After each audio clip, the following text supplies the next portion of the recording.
What's up everyone, welcome back to Saint Seiya Awakening. Tomorrow's Wednesday and we already know what that means. We're gonna get a ton of new features added to the game just like usual, and we're also getting a new banner. But it's not just any old banner, it's PAPILLON MYU, a super strong character, also very resource hungry. He is a game changer, an extremely strong unit that is completely immune to control. He has some interesting mechanics, different from all of the Saints in the game. So we're gonna head over to the SEA version where we already have an account that has him available. We're gonna look at his skills, teams, Cosmo, everything just as usual, and we'll do a demonstration as well.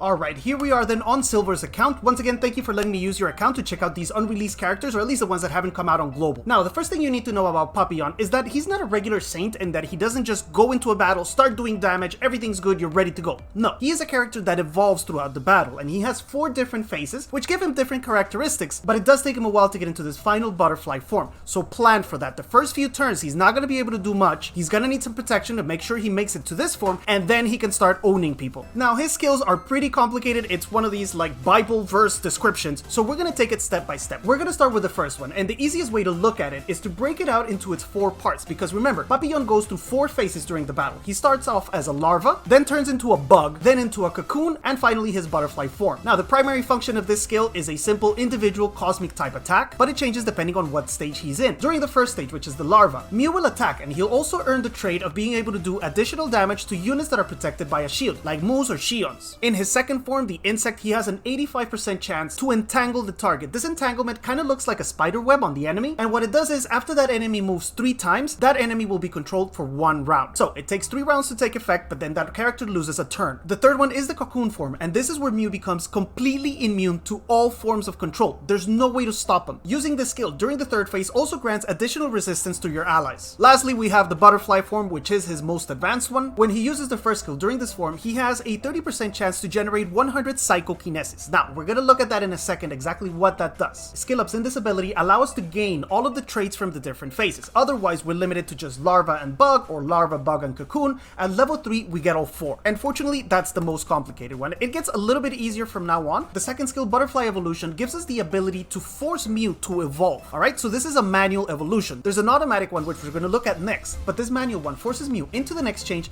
but at the sacrifice of 35% of his max HP. And this is not just damage. It's not that he loses 35% HP and then we can heal him back up. No, it works exactly like Hades' Eclipse, where it's the max HP that is lost, and that loss remains for the remainder of the battle. So just think about that for a second. If you force MYU to evolve twice, that's 70% of your max HP gone, and you can never recover it. It's absolutely not recommended to evolve him manually. Once he does get into his final form though, this second skill becomes his strongest attack. It deals 320% cosmic damage, and it also grants him all of the traits from all of the different forms. That's if we have it skilled up. So again, this skill needs to be at level 3 in order to get the traits from the 4 forms. Otherwise, we're limited to larvae and bug, or whatever it is. The third skill, Psychokinesis Key, is the one that allows him to evolve naturally or automatically without sacrificing any HP. It works like this. Anytime an enemy unit is about to move, so it's right before their action, or anytime an enemy unit recovers HP, gets healed, MYU will acquire these Psychokinesis points. The points start at only 10 for every move or heal from the enemy, but they can go all the way up to 20. That's very important, because once he gets to 120 points, MYU automatically evolves. It doesn't even matter if it's his turn or not. He will do a little attack and he'll evolve to his next form. Now, evolving quickly is super important when it comes to MYU, so again, you can see how skill ups in this third skill are massively important as well. Besides the automatic evolution, there's also a couple of other things. During his first 3 forms, MYU has a really strong damage reduction, which is what allows him to survive until he can get to the last one. That damage reduction gets weaker as he evolves, meaning that it's stronger in his larva form, then it weakens when he goes to insect, and then it weakens again when he goes into cocoon. When he finally evolves to butterfly, he loses all damage reduction, but he automatically recovers some of his HP once. That means the higher we have the skill, the more HP we can recover when we finally go to butterfly, and in most cases, you're gonna end up at full HP again. Lastly, once you finally are a beautiful butterfly, if you acquire more Psychokinesis, you can't evolve any further. So the mechanic changes. Now, instead of evolving, MYU acquires an automatic double turn. That is gross. An automatic double turn with the amount of damage that he can do is crazy. And there's even more damage once we get to his fourth skill, which is a second passive. This one, called called Butterfly World actually works in conjunction with his first and his second skills. Anytime MYU attacks, he acquires an underworld butterfly. They'll be circling around him, kind of like Doko's dragons. When those butterflies reach 4, they automatically attack the same enemy that MYU attacked and deal additional damage. That damage starts at 300 and can be taken up to 400, which is not a massive difference, and this skill is actually not recommended to level up unless you have an excessive amount of tomes, but it does have an extra effect. Anytime this passive triggers, meaning you accumulate your 4 butterflies and you release them, you also power up his second skill, the damage that you do with this one. That power up starts at only 10% and can go all the way up to 40 every time the 4 butterflies proc. While we're on the subject of skill ups, we can discuss what his recommended abilities are. It's actually fairly straightforward. For the first skill, we want to have level 3 so that we can acquire all 4 traits from all 4 stages. The same goes for skill 2, which at only level 3 we can acquire the traits of all 4 forms permanently. The third skill would ideally be at level 4. It can work on level 3, it's a little bit trickier, but if you can get this thing to level 4, then you'll be acquiring 20 psychokinesis for each enemy move or heal, meaning that even if the enemy doesn't heal at all during that turn, because he has 6 units, he's gonna move 6 times, which times 20 is exactly 120 points, which is what he needs to evolve at least once per round. Now, if you're facing healers like Pandora or Katya that heal a lot of times per turn, or even Hashun, this transformation is gonna be accelerated greatly. The fourth skill is okay at level 1, it can work perfectly well. Obviously, if you have a lot of tomes and you plan on building the strongest Papillon in the world, then you will want to get more damage out of this one, but it's not essential. Nothing about the skills mechanic changes with skill ups, only the amount of damage you do. So again, an ideal MYU would have 3, 3, 4, 1. Over on his 8 cents, we have one of the few characters, I don't know if he's the only one, but certainly one of the few, that actually gets 2 buffs of lifesteal from just 8 cents. That's a total of 15% with these 2 things at level 6. Incredibly strong. Recommend that you start with beta and gamma, then alpha, then delta. If you're going to use them in PvP, eventually you're going to want to upgrade all of this to max level, level 6, but your priorities, if you have limited resources, should be beta, gamma, alpha, and lastly delta. His Cosmo is also fortunately very straightforward. We're going to be looking for the maximum amount of damage and some survivability as well. For that, in the red, we're going to go with Rosary as the primary choice. If you're just starting out and you can't farm Rosary yet, Eagle Eye is a good second option because it gives him Cosmo attack, Cosmo damage, and also some HP, which you don't have with Rosary. In the yellow, we're going to go with Max HP, which is going to be Tenacity or Bloom. Knowing does have a big HP boost, especially because his base HP is really high, but remember that he becomes immune to control from his third phase and forward, meaning that all that resistance after a couple of rounds is going to be wasted. I would much rather go with more HP and some defense. Under Star, the primary option would be Purple Nether, which is a new Cosmo that got introduced recently and that we cannot farm. The only way to get it is to buy it with coupons or to buy it with diamonds or gold in the store. Now, for gold, you can only buy rank S Cosmo. You're gonna have to spend diamonds if you want Purple Nether SS. If you can't or are not willing to spend, then Hummingbird is a good second option. Cosmo damage, Cosmo attack, and speed. And lastly, Legendary, unlike a lot of Saints, he actually has a really straightforward option. He is a 0 energy attacker. Therefore, Felina, just like with Milo, fits him perfectly. You're always gonna proc the additional damage because you're never gonna use energy. A decent second option, especially if you're going with Purple Nether, meaning that you're gonna be super slow, is Two Horn Stake, because it gives him a good boost to his Cosmo attack, and you're almost always gonna be able to take advantage of that 30% extra damage to units that already moved. Now, if you do get stuck fighting somebody that is slower than you, then this special effect will not be triggered, though you will still receive the Cosmo attack buff. Under sub attributes, he's pretty straightforward as well. We're gonna want maximum damage with Cosmo attack and Cosmo damage, some survivability with HP and defense, and lastly, lifesteal. He does not benefit from resistance that much, but lifesteal is super important because he's a unit that can save battles for you. If he's the last man standing and he's in butterfly form, between the 2 turns, between the lifesteal, he has a really big chance of soloing battles. Plus, he can't be controlled, so lifesteal definitely a must. He gets 15% from 8 cents alone, so if you can find a little bit more here in the blue Cosmo and the legendary, it's gonna go great. Wow, this is going really well, this review. Maybe it's because I said everything in Spanish yesterday, but this is going a lot easier than it did yesterday. But now we get to a touchy subject, which is teams. Because he is such a strong unit and he doesn't use energy, he kind of fits in everywhere. The important thing with him is keeping him alive until he can get to Butterfly. For that, you can use some protection from Mu, from Shion, from Saori. In attackers, his best friends are going to be part of this no energy meta. You have Milo, you have Radamantis. He also plays pretty well with Evil Saga because he doesn't use energy, so your Evil Saga is never going to target him. What is tricky is trying to use an Evil Saga against the Papillon team. Our Evil Saga is never gonna target that thing. If it gets into butterfly form, it's GG. Some other interesting combinations to abuse his auto double turn mechanic are actually Hashun and Luna. If we combine these 2 mechanics, he can get a total of 3 turns easily. June, as always, is a good partner in crime. This girl goes anywhere. Some healing, maybe Raimi. Jamian would not go badly as well. And that's really about it. He can go with any other attackers because he doesn't use energy, so he's not affected. He doesn't depend on what other units do. He's gonna keep evolving, and once he gets to this stage, he's going to tear you a new one. Now, as for his weaknesses, the first one I'll mention is obviously that delay in being able to use him at full power. It is going to take you at least 2 turns if you're lucky, if you have some heals on the enemy team. That evolution can happen a little bit quicker, but I would say a minimum of 2 turns. He's just going to be a disgusting thing there on the floor, kind of messing around with everybody, but not doing anything too important. He also has a couple of other interesting counters, one of them being Minos, which is a really interesting mechanic that I'm totally going to try out because I have a Minos built. If we use Minos against Papillon, we can control him during those first few turns and force him to evolve manually. If we can do this twice, that brings the total HP loss to 70%, meaning when he's finally in butterfly form, he's only going to have 30% of his original HP, making it a lot easier to take him out. Raimi is also a good option because if we can get 3 worms into that butterfly, every time he moves, Raimi is going to attack him 3 times. And because of Mew's auto double turn mechanic, there are going to be some rounds where he's forced to move twice, whether he wants to or not. That means 6 total attacks from the worm. We also have Hades' contract, which if we get into a fight with Mew, we can return the damage he's trying to do to us, but that's limited to only the damage that's being done to Hades. Mew is still free to kill anybody else on the team. Lastly, under Ward of Gods, we have Ares' Brutality. If we can use this on Mew on turn 1, when he finally evolves into that butterfly form, he's only going to be able to use his first skill for a couple of rounds. Now, this alone is not going to win us the fight, but it does buy us a little bit more time to get him out of the fight before he gets too crazy. Alright, and to finish off, his main use in the game is going to be for PvP. He can be useful in some areas of PvE, but because it takes him a long time to evolve, it really doesn't fit in well in a lot of areas where we're just trying to clear as soon as possible. We don't want to wait 3 turns for this guy to get to butterfly. So PvP, for the most part, super strong in PvP, but kind of limited to that area. Now we're going to go test him in an arena battle. We're probably going to bring some sort of protective team, make sure that he can stay alive long enough that he can evolve to his final form, and then we can start seeing his true damage. I may also try to find a team with control, or maybe with a Pandora that can trigger his evolution faster, because I want to see those mechanics. They're really interesting.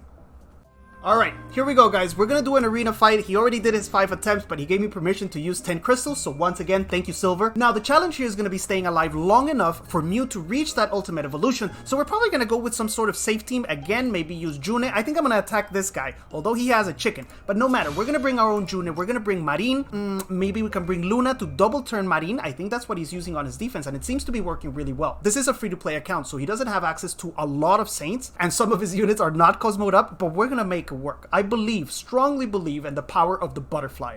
Oh man, this looks hairy as hell. I'm gonna butterfly this team. I'm gonna go with the team he has on his arena defense, because I think some of his best Cosmo is on Hades, so we're gonna be able to Eclipse turn 1, then June. He was also using Luna on his auto defense. So we're gonna bring Luna, and he had one more unit. Who was it? Arayashiki. Though, is Arayashiki really that effective here? Should we just kind of slow down the game, maybe with some protection from Saori?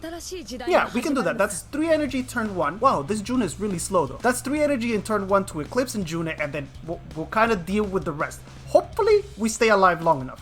And I'm not going to go with Ares because there's nobody we can use it here. I'm going to go with Aphrodite's Shyness, just in case we need to force him to switch targets with that chicken or something. Oh god, 3 of his units are going to move before I do, but his turn order is wrong. Hades! Whoa, we're still alive. His turn order is wrong. Did you notice his Kiki should be faster than his Hades so that he can generate energy, and we're not going to double turn here. So he can generate energy and start the Eclipse. He did not do that. The most worrying thing about this team, this enemy team here, is this chicken. He's going to do a massive amount of damage. My Luna's almost dead. My Luna is going to be dead, I believe, because we're not going to have enough to heal. Oh my lord. This is... Okay, decreases Cosmo attack. Stop. Oh my god, Luna's never gonna make it. Luna's never gonna make it because we can't even heal. Alright, so this is going really poorly already. Alright, I'm gonna start spitting at this stupid Milo. Luna's dead, gone from the face of the earth. Oh my god, that's so much damage. We need to transform this guy back to normal as soon as possible. If I can make it to the end of this turn and Marine, we're dead. But fortunately, that chicken has untransformed. We evolved... Oh! Wait, why did we evolve so quickly? Oh, it's because of the auto-healing, I think. It's the auto-healing from Hades? What triggered it? Shoot, I wasn't paying attention to his psychokinesis bar. Chicken's gonna AoE again, and is my Saori going to die? She is hanging on by a thread. I think as long as we still have June, Marine, and our butterfly, I think we can win. Okay? We just have to survive long enough for my Marine to get a heal off, and hopefully it counts. We're getting close to being able to to being able to transform, I'm actually gonna poke this guy. And with the automatic heal, did you see that? The automatic heal triggered a little bit of psychokinesis. Oh my lord. That's a lot of damage. That is a lot of damage, my friends. The heal is pretty okay. Can I transform someday, please? Oh my god, here comes Pegasus again. No, we've transformed. We've transformed, but I think we're still gonna lose. Are we gonna lose? Are we gonna lose though? Oh, that chicken doesn't have skill ups. He can't transform again. My Mew is gonna move, and I'm gonna be able to take out. I'm gonna take out this Hashun. You know why? Oh my god, he revived with Hades' thing. This guy gets 2 turns. He procs, obviously, but we're still alive. Somehow, we are still alive. We have one more chance. Or do we? We have one more chance to kill this Milo. This may be... Dude, this may end up as a Mew showcase. The problem is, I don't know if Mew can solo Hades. That is my concern right now. I do not know if Mew can solo Hades. I think we kill Milo here for good. Yes. Oh, and we got 120 psychokinesis. So we come back. The main focus here, we have to kill this Hades. We have to kill this Hades somehow. Mew. Oh my god, that was so close! Holy scheisse! Holy scheisse, that was so close! Mew solo, guys. Mew solo? I think Mew solo. Wait. This is perfect. Wait, we're back at full health because we have so much lifesteal. Once we get rid... Oh my god, now the question is... I think I can kill Hades here. I think I can kill Hades with this attack. Do I get a double turn? The 4 butterflies procced. Did you see that? We got the 4th butterfly with that attack. The 4 butterflies procced with his 4th passive, and they killed the chicken. And now this guy goes boom. Hey, he didn't go boom. But we have another turn. I'm not sure why, if we had enough psychokinesis or not. But we have another turn. This was perfect. This is the perfect Mew showcase. He pretty much soloed the entire team there at the end. Let's go!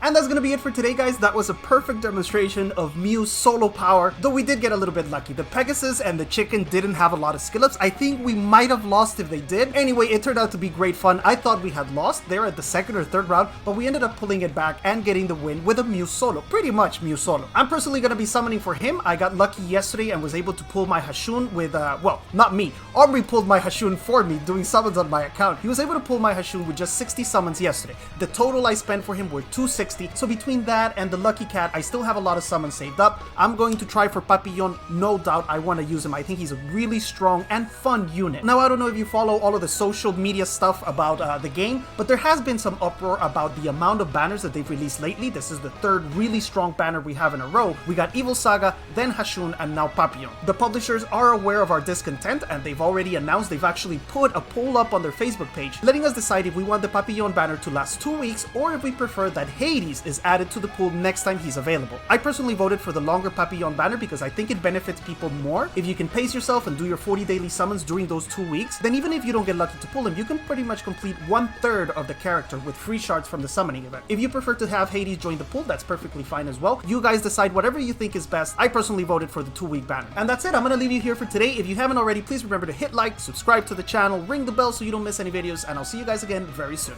Bye!